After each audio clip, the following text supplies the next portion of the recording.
What is up, everybody? Jeremy here, and as always, I'm bringing you some incredible individuals with big goals, with big dreams, and they're doing really incredible things out there. So we're live right now in the Command Your Brand Media Attention Accelerator Facebook group, as well as over on LinkedIn as well.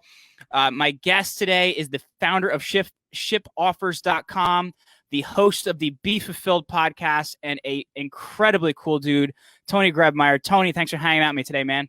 Man, thanks, man. I appreciate it. It's awesome to be here. I'm excited just to, as I call it, go on a road trip with you. Absolutely. I'm a little surprised. I'm used to seeing you with a hat all the time, man. This is the first time I've seen you without a hat in a while.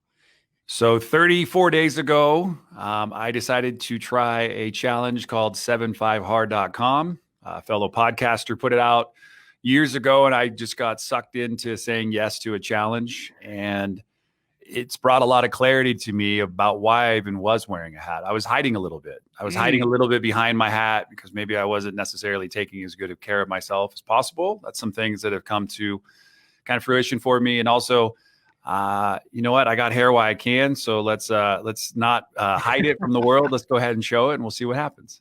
I'm just wearing a hat due to a bad COVID haircut right now. We're dealing with it, man, as best as possible.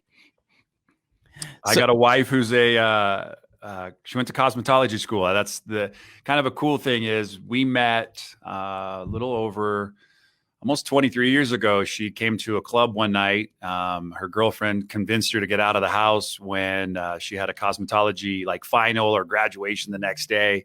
She's like, no, I'm good. I'm like, no. Somehow through the law of attraction, the world, the universe, God, whatever you want to call it, that woman showed up in my life. And my life forever changed on that day because she said yes. I get haircuts during COVID, and it's been awesome. And she's cut all over our boys' hair all these years. So I've got somebody who can cut my hair even through lockdown. I love it. Well, for those people that are new to this stream, as I said, we're multi-streaming right now on LinkedIn, and we are streaming in the Facebook group as well. So I'm going to be monitoring the chat over here. So if you guys want to talk to Tony or I, if you have any questions, if you have any input, comments, we're going to be taking a look at that. I see we have 11 of you guys with us on LinkedIn already. So thank you for spending some time with us. And then over in the Facebook group, we have a few people as well.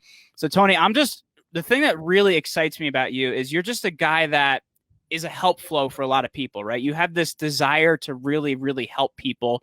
And I know you've come an interesting path to get to where you are now. I guess let's just start big picture. Like this goal to really help people to win in their lives. Like, where does that come from for you, man?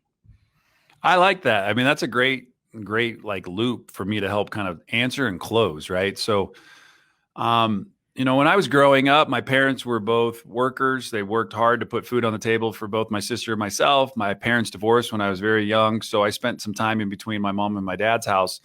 My mom was always working. It wasn't that she didn't love me or didn't want to take care of me, but you know, to earn a living as a teacher, specifically where we grew up, keep us in the house that we were brought into.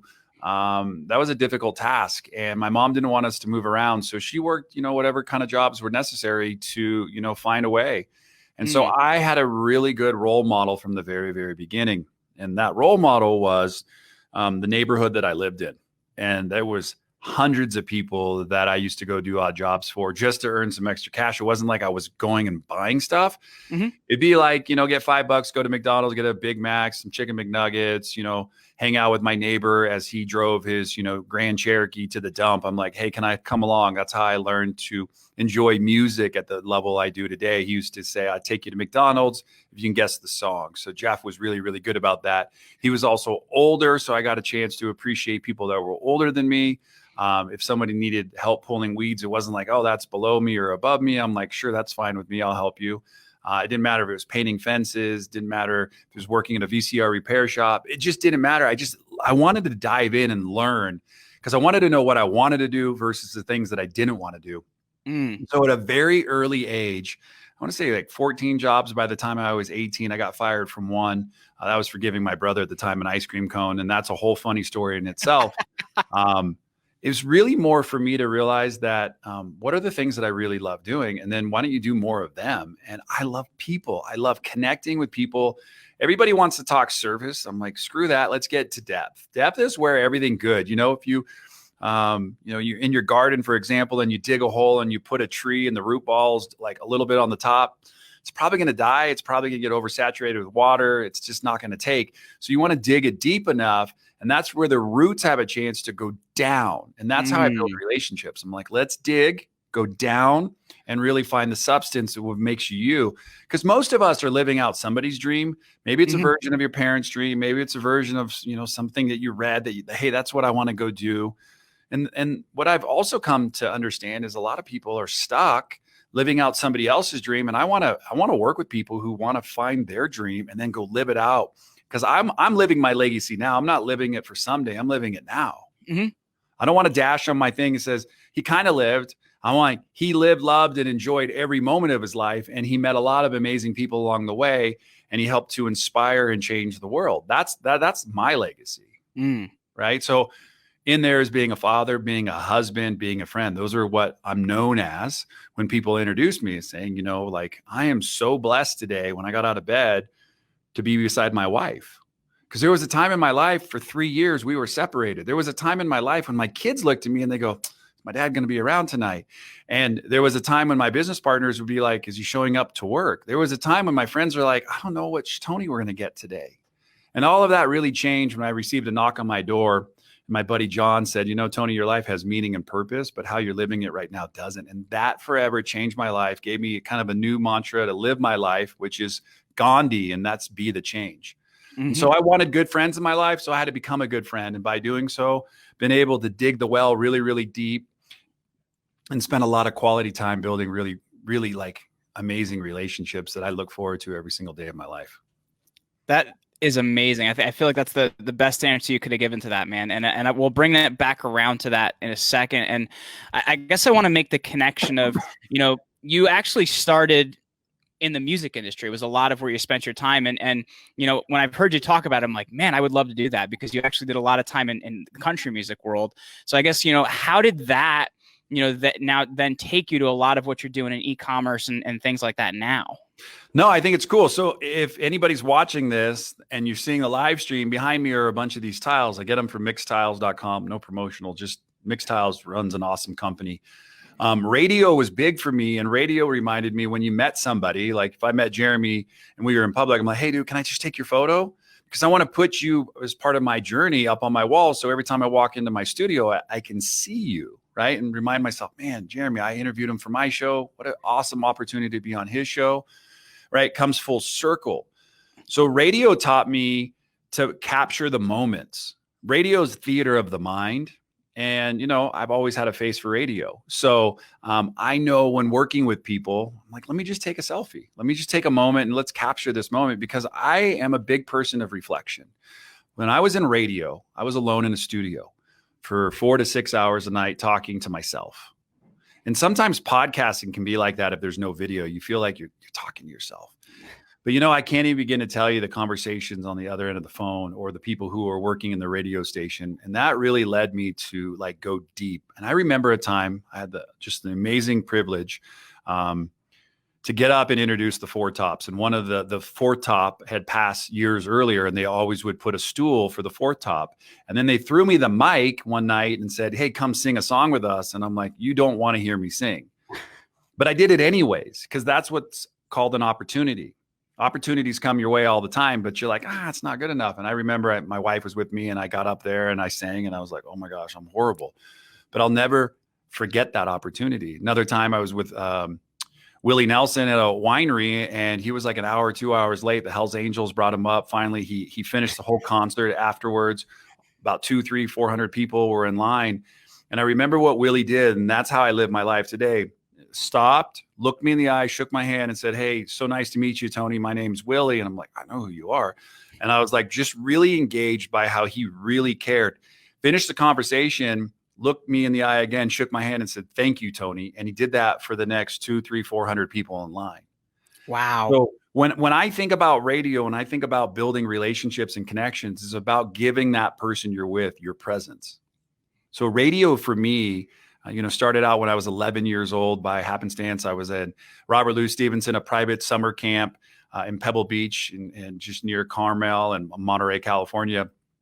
And I was doing the play 10 Little Indians. And I looked upstairs. The lady said, "Hey, if you want, that's the radio station." I said, "Man, I'm going to go check that thing out." And that was the summer that I learned how to play an LP with a needle and introduce the song on the radio. First one I ever played was Dead or Alive, You Spin Me Round, Round. And I just remember that because anytime that song comes up, I know exactly where I was. So you want to, in life, make moments happen with the people who matter, and you want to remember dates. That's specifically how I've lived my life. I know where I was when I look back at these pictures, and it takes me to that moment and gives me presence and gives me an opportunity to say, hey, you know what? There's a picture up with my friend Daniel, who happened to be in Mykonos, Greece, and I happened to be in Mykonos, Greece, but we hadn't really connected like that day. I'm scrolling through Instagram. I see him and I'm like, dude, I'm like 2 blocks away. I message him back. I'm like, hey, stay there. I'll come and meet you. And then we went and had like a huge lunch and he got a chance to meet my kids. He lives in Canada.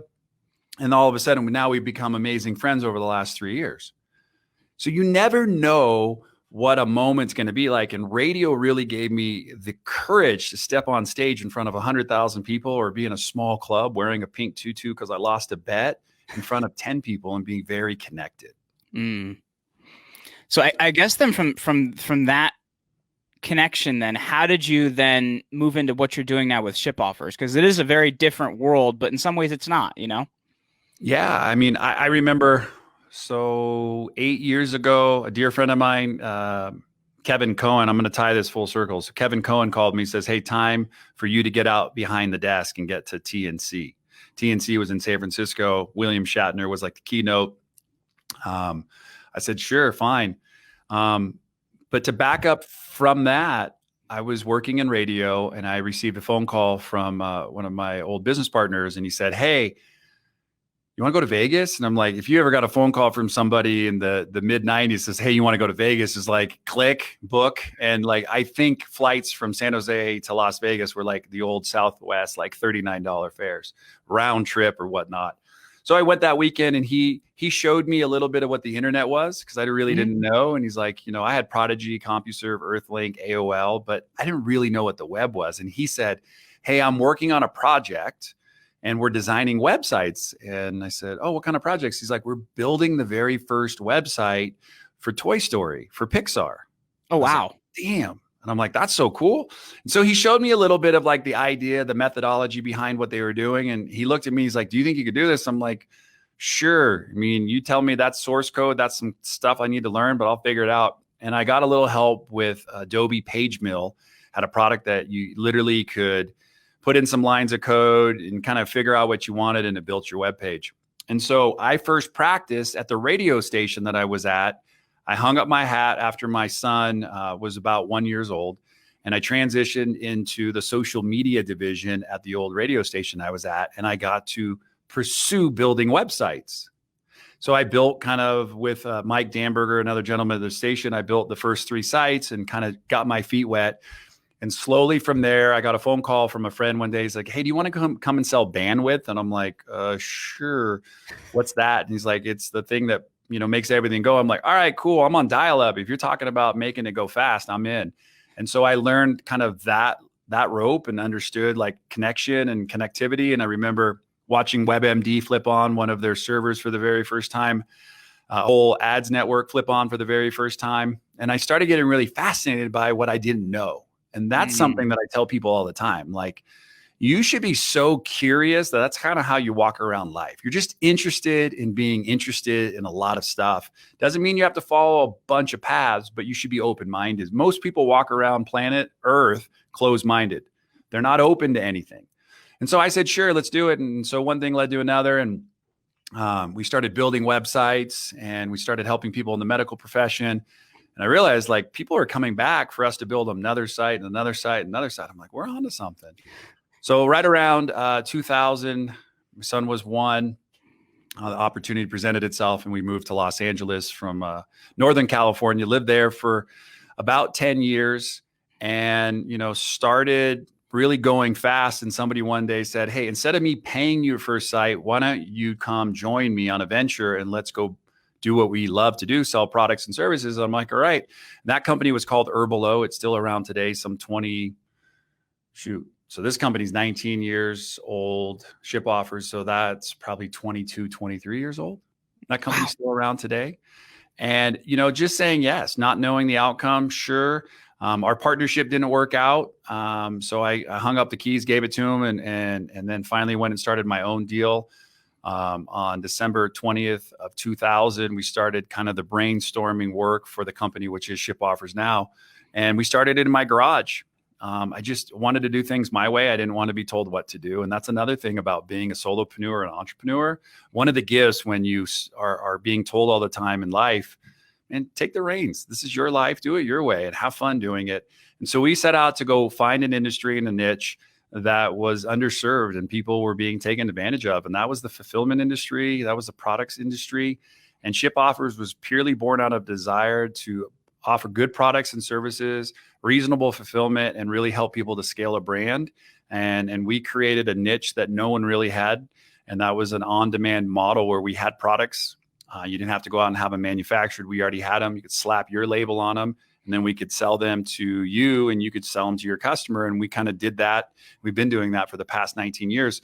So radio was the catapult because it got me curious about web, got me curious about learning about broadband and technology, got me curious about doing it myself, then saying yes to a partnership, then looking under the hood of an industry and saying, man, I want to do that.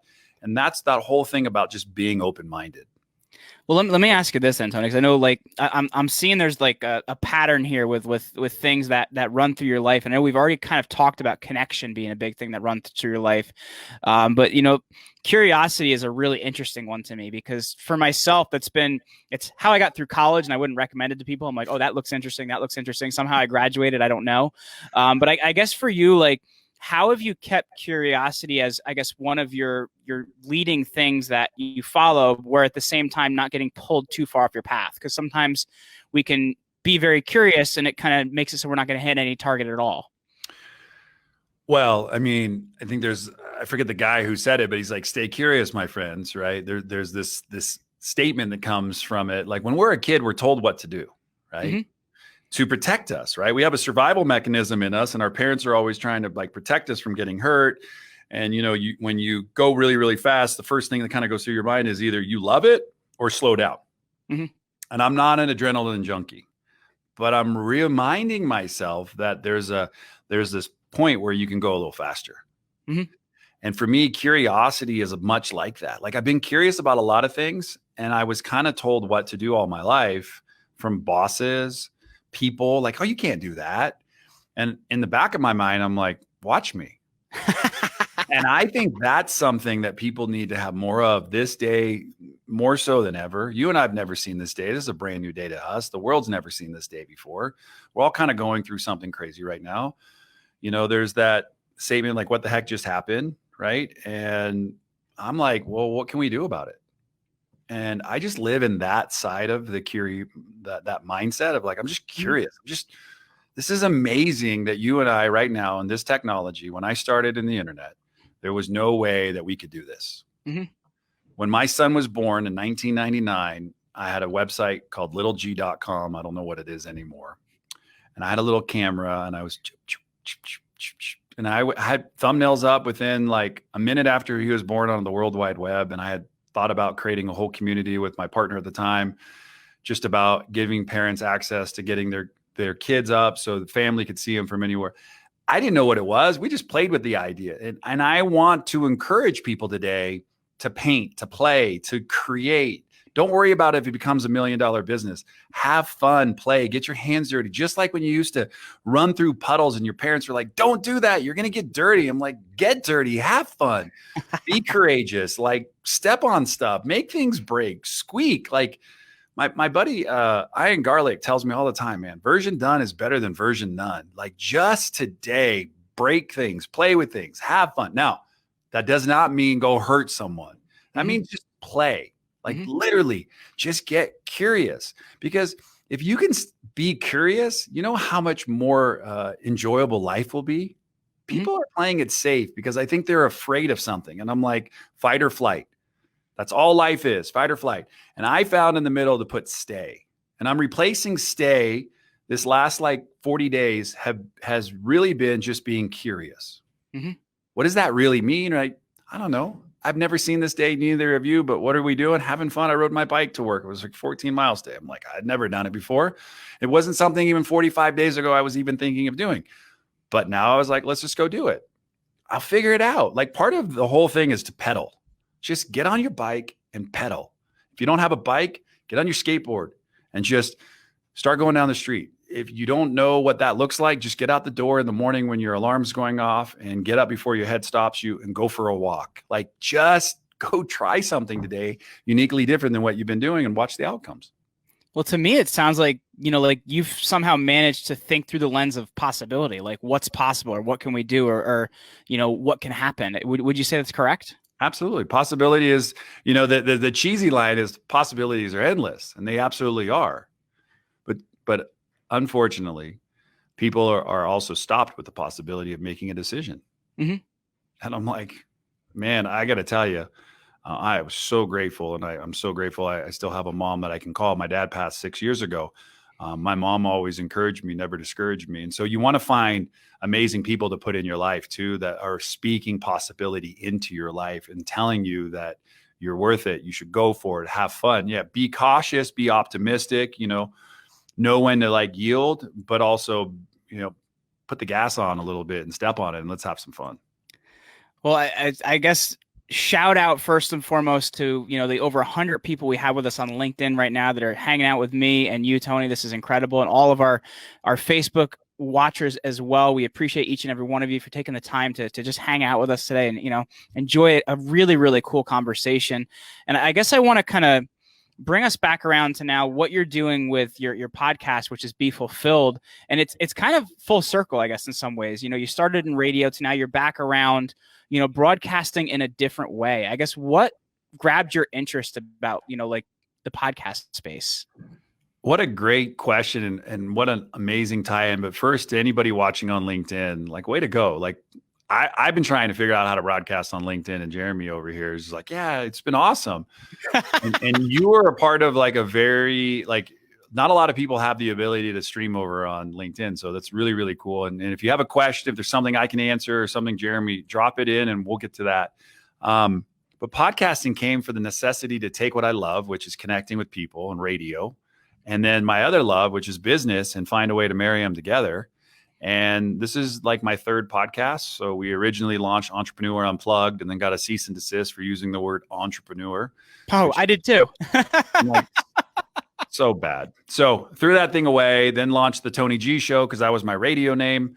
It's really interesting. My true radio name was Tony G Roberts, which was homage to my business partner's family. He wasn't my business partner back then. It was just like a buddy I grew up with, his family, and I love their last name. And my last name was Grebmeier. It's not like the sexiest radio name. So I was a country DJ, and Tony G was too hip for country. So I went Tony G Roberts. And then eventually I dropped the Roberts and went to Tony G. So I had the Tony G Show for a period of time. That was awesome. But I felt like, no one really knows me. I mean, that's the thing too about creating who you are and your identity. You got to remind yourself, like, you're a pretty important person, but in the scheme of the 8 billion people, what are you really doing to stand out? Mm-hmm. So I started thinking to myself, I want to build a community because it's not about me. I could go today and I need to make sure my legacy lives on. So I wanted to create the Be Fulfilled kind of moniker. And I have a journal that I created called the Be Fulfilled Journal. A Be Fulfilled community, and then a Be Fulfilled podcast. And that's all about finding personal fulfillment. What I do professionally is all about personal, like, first it's personal and then it's professional. And professional is nailed down. I got that thing figured out. We've been doing it for 19 years.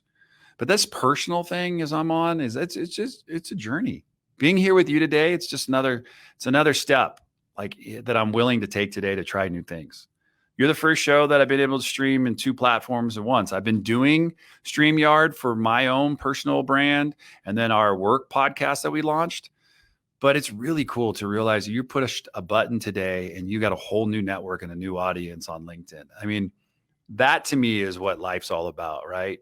Just trying new things. So the podcast for me was really a way for me to say, like, why don't we take what I love, which is connecting with people, talk business, bring it full circle and have a conversation, and let's see where it goes. And we've been able to generate just over $1 million, I would say, probably in connections and opportunity and new business over the past 3 or 4 years just by having a podcast. Wow. That's incredible, man. And I think that's something that we're going to see more and more and more of, because the space has just been growing so rapidly. And, the amount of time that people are spending with an episode is just incredible. So to me, it's a really, really great place to be spending a lot of your time right now. Yeah. If you're not, I think some people go, oh, there's too much content out there. I mean, just scroll through, podcasts. Well, there's a lot of bad content out there, but I think if you're creating good content, there's something to be said about that. Yeah. Jim Rohn has the quote, there's only 7 or 8 miserable people in this world. They just seem to move around a lot. The same thing can be said about podcasts. There's probably only 7 or 8 really good ones, and the rest, they're not so good. But I've been listening to yours for a long time, Jeremy, and you're top notch. I mean, what I love is that this is your business. Mm-hmm. This isn't a hobby. Mm-hmm. And so a lot of people, unfortunately, just do it as a hobby. And that's where they give podcasting a bad name. And I mean, I'm only 10 episodes into throwing up content on YouTube, doing this interview series called Networking Remote 2020. I didn't know what I was doing. But man, I'm having so much fun trying to figure it out. So if you got something that you're super passionate about, now's the time to go out and share it with the world. Because more people today are looking for a positive light to listen to and gravitate towards. There's a lot of negativity. And I'm not saying that your podcast can't have some stuff to cause some people to have some serious discussions, but the world really just needs love right now. Yeah. And I put out a podcast that I thought would be really fun. We call it, the slogan behind is the real stories behind success, because everybody has a story. Not everybody's sharing it. And so I just wanted to find a way to suck it out of you and remove money from being on the table to really get to like you, kind of like the questions you're asking to me today. Like, how did you get your start? What was interesting about your start? What are some lessons you learned along your journey? And go share them and try to wrap up a show in like 25, 30 minutes. Well, I guess then, like, looking at that then, Tony, like the idea of be fulfilled, right? Like, I'm sure, like, with the amount of conversations you've had around this, there's like some certain tenets that you've learned around that. And I guess if you're looking at that, like, what does it mean to be fulfilled? Well, first and foremost, fulfillment is like huge. Because when I had that knock on my door a little over 11 years ago, I wasn't very fulfilled in my life. It was probably the furthest thing from it. I was living beyond my means, separated from my wife, business, kids, everything, $1 million in debt, didn't know what I was doing, wanted to die. And I knew, though, deep down inside, there was a desire for me to find my way. Mm-hmm. And that's why I speak so much about reflection and past and putting things down and like looking at it. So many of us bury everything we've gone through way down deep. That's the stuff that I'm trying to get to.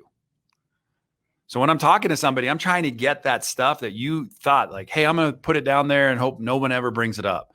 I'm like, but that's the problem. That's the lens in which you live your life. Mm-hmm.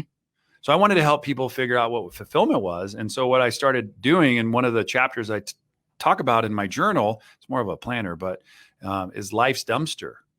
And that's what we've been busy pushing around our life, is this giant dumpster. And on the other side of it is all of our loved ones. Mm-hmm. And so, like, to be fulfilled is to be free, to be open, to be yourself. It's okay if you make a mistake. You're loved regardless. Like, be a good person, be kind, be respectful, be a badass when it comes to business. Be somebody that, you know what, people speak amazing things about you, not in an ego way, but like, man, the guy's really a nice person, and show up in such a way that is inspiring to the world. So when I'm living in the mantra and the mindset of being fulfilled, it means that I'm doing what I love. I have freedom. I don't have worry, because you know what? There's enough stuff to worry about. Don't touch that knob. Don't touch that door. Don't touch that. I mean, that's just the new one in the last like 90 days. Yeah. So what happens if I remove all of that and just open the door and just walk through it? It's still there. You're just living through it with a different lens. Even like this camera setup. I'm like, dude, I don't want to go video. Oh, but your camera setup is sick, man. For those people listening, I was picking your brain about how good it looks before we got started here. Well, the concept is like, Jeremy, like, don't you want to live today like you've never lived before? Yeah, absolutely. And that's, to me, is what being fulfilled is all about. It's like living in this context of the lens in which you see right now as clear as possible. And when you are like on the edge of like, should I or shouldn't I? I'm like, what happens if you never got another chance? Mm-hmm. And so I wake up every single morning with two things on my mind. First, I wake up with God, right? Like right beside me. But I wake up with this idea. I wake up with contribution and connection on my mind. Those are the two things in which I filter the world through. Mm. Contribution and connection. Who can I connect with today? How can I contribute to make the world a better place? And a lot of times during the last, 10 or so weeks, it's been just what can I do to help my family? Contribution and connection. You don't have to go very far. Like, what can I do for myself personally on a health level? What can I do to better my business, better my company? And that was the whole reason why I launched Networking Remote. I was just thinking, how could I use what I have at my fingertips to go help people who don't have the ability or not necessarily the resources to find a way to navigate live events, home events, virtual events. How do I do this? Well, I'm lost. I feel all alone. So I just started using all my resources. That's when I know I'm being fulfilled. Mm-hmm. When I know I was created to do something and I'm doing it, I'm living in fulfillment. You know what's pretty incredible, man, is like, I know like on my podcast, it's like we're over 700 episodes now. So I don't know how many total conversation I've had around this stuff, but like there's been a lot of them. That's a theme that comes up again and again and again and again. Like with the most successful people I talk to, there's this idea of when they shift from it's just about me to it's about others. There's a lot of happiness that comes with that, man. Yeah. We talk about two ways to lead, right? In business and life. You can lead with your wallet, try to fill it up, make a lot of money, get in, get out, be happy. But I have found it's meaningless after a while because it's just kind of like something that you do. Mm-hmm. Where I found to be just really living on a higher level is when I lead with my heart. Mm-hmm. So then my heart fills up, I feel good, and my wallet fills up as well. So it's a win-win-win. And that's ultimately what I'm after, is to really help people operate and see how what they do really does matter, but maybe just how they've been going about it has a shift or approach needs to adjust. Absolutely. Well, Tony, this has been awesome today. For people listening, I'm sure they're going to want to check out more about the Be Fulfilled podcast and the more about ShipOffers. Where can they find you, my brother? Two ways, I guess it's the best. It's ShipOffers.com. If there's something in the health and wellness space or something around fulfillment you'd like to learn, ShipOffers.com. And then just my personal stuff is first and last name, TonyGrebmeier.com. And, Jeremy, I just want to be open and tell you, man, like I've been a long time watcher of what you've done. It wasn't like it just came on my radar. I'd always comment on what you're doing on LinkedIn, always commented on how you showed up in Facebook. And I just love the fact, man, that you care. There's a lot of people out there today who don't. They're just doing something because it's just to do something. But if you're following Jeremy, you're following one of the true people out there who really, this is his life. This is what he loves. This is his brand. He loves helping people. So if you're thinking about launching a podcast, that's the guy you want to go learn from. You want to go learn from one of the best. So I'm just super honored and humbled to be here today to learn from you. Tony, thank you so much for hanging out with us all today on our LinkedIn and Facebook multi-stream. And everybody should definitely go connect with you. Check out your podcast, check out everything you're doing, because you're truly one of the most authentic and most helpful individuals I know. So thanks for spending some time with us today, man. It's my honor, man. I'm really humbled by it too. Thank you.